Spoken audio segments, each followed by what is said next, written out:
E commerce एक वाहिद industry है पाकिस्तान के अंदर जो हर साल बिलियंस ऑफ डॉलर से ग्रो हो रही है और गवर्नमेंट ने इस 2025 टू 2026 के बजट के अंदर उस इंडस्ट्री को टोटल बंद करने का प्लान बना लिया है बिकॉज गवर्नमेंट ने टैक्सेस की भरमार कर दिया इस इंडस्ट्री के ऊपर।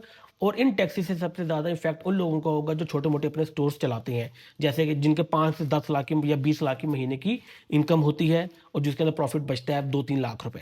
उन लोगों के ऊपर सबसे ज़्यादा इम्पैक्ट होने वाला है बिकॉज गवर्नमेंट ने 4 तरह के टैक्सेस हैं जो इंट्रोड्यूस करवाई हैं। एक पहले से था, 3 न्यू इंट्रोड्यूस करवा दी हैं। एक टैक्स है इनकम टैक्स जो होगा 2% ऑफ योर टोटल सेल।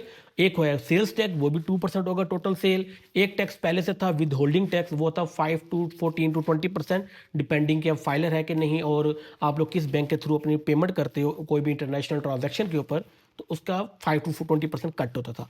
एक और टैक्स है जो गवर्नमेंट ने लगाया है इंटरनेशनल ट्रांजैक्शन के ऊपर, वो है डिजिटल प्रेजेंस टैक्स, वो भी 5% है जो फिक्स आपको पे करना होगा।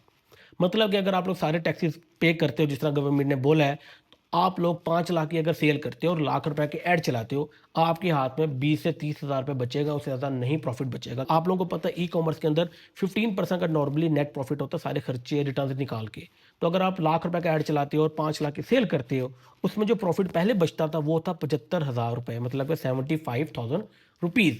लेकिन अगर आप लोग सारे टैक्सेस पे करो तो अब आप लोगों को जो टैक्स में देना होगा वो होगा 50,000 रुपीज़, मतलब कि 5 लाख की सेल के ऊपर जहाँ पे आप लोग 75,000 बचाते थे, अब उन 75 में से भी आप लोगों को 50,000 गवर्नमेंट को देना है और आप लोगों की जो पॉकेट में बचेगा वो होगा 25,000 रुपीज़ ओनली, जो बहुत ही कम है और जो तकरीबन आई थिंक 5% का नेट प्रॉफिट बनता है, जो ऑब्वियसली बात है जिसमें कोई भी बंदा गुजारा नहीं कर सकता, कोई भी बिजनेस नहीं बन सकता इतने से प्रॉफिट के अंदर। तो अब इन टैक्सेस से बचने का सोल्यूशन क्या है? देखो, इनकम टैक्स और जो सेल्स टैक्स है उससे आप लोग नहीं बच सकते क्योंकि वो पैसे काटेगी कोरियर कंपनी। और अगर आप लोगों का अभी तक इनकम टैक्स नहीं बना और सेल्स टैक्स नहीं बना हुआ, तो स्क्रीन पे जो नंबर दिया हुआ है उस नंबर पे कॉन्टैक्ट करके आप लोग अपना एनटीएन नंबर और एसटीआरएन नंबर बनवा सकते हो।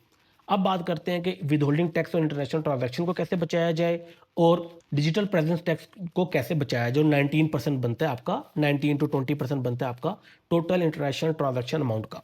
तो उसके लिए द बेस्ट सोल्यूशन है वो है रेड डॉट पे। ये बेसिकली क्रिप्टो करेंसी का कार्ड है जिसके थ्रू आप लोग कोई भी पेमेंट करो दुनिया में, आपको कोई टैक्स पे करने की ज़रूरत नहीं पड़ेगी। अब रेड डॉट पे बनाते कैसे हैं, उसका उसे यूज़ कैसे करते हैं, उसका कार्ड कैसे ऑर्डर करते हैं, ईच एंड एवरीथिंग की जो डिटेल मैंने यूट्यूब पे ऑलरेडी वीडियो बनाई हुई है और डिस्क्रिप्शन के अंदर आपको उस वीडियो का लिंक मिल जाएगा। उस वीडियो को देख के आप लोग अपना रेडिट पे का कार्ड बना के अपनी जितनी भी इंटरनेशनल ट्रांजैक्शन है, जैसे मेटा ऐड की पेमेंट हो गई, आप लोगों की शॉपिफाई की पेमेंट हो गई या कोई भी और पेमेंट है, वो करके अपने ये जो 20% to 25% का टैक्स है ये बचा सकते हो।